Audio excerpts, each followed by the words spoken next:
Hi everybody, it's Beth Miller, Executive Director of the Creative Education Foundation, and this is Motivational Monday. I am my favorite place, my back porch. This is Boston. This is spring. Getting ready to plant some more things. I got some lettuce that actually came up from last year, which is adorable, almost enough to eat. I wanted to talk to you today about fresh starts and new beginnings. We had some excitement in our family.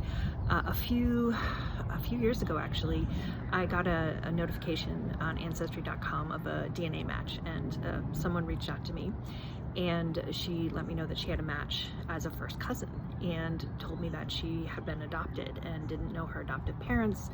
She did track down her bio mom, and her bio mom told her who the dad was, or who she thought the dad was, and described him, and it looked like it was going to be an uncle in my family.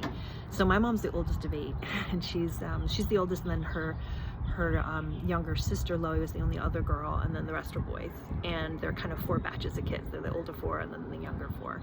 And so the younger 4 seems the most likely to be in play.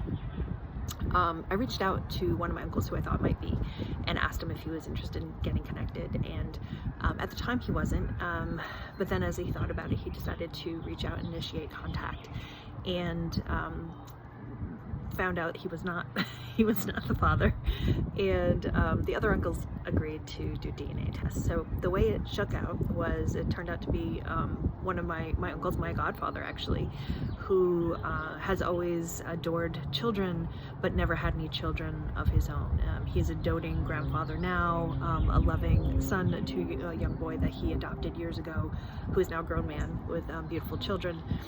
And so now he has a biological daughter, and I just want to, I got permission to tell this story, by the way, and I wanted to share what I'm seeing as our family embraces this woman, who my first cousin, who just has been searching for so long and never gave up hope, and she found her dad.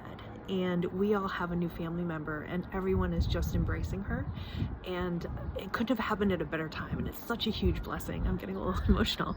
It's such a blessing, and it just made me think about how we can start fresh. You know, what if something amazing like this happens and you get to start fresh? You get to introduce yourself again in the best way you want to be. And so I just invite you all to embrace the spring. Think about how you might be able to start fresh, even maybe in an old relationship. How might you clear the decks for new experiences, new love, new opportunities to grow? So I invite you to start fresh. Thanks.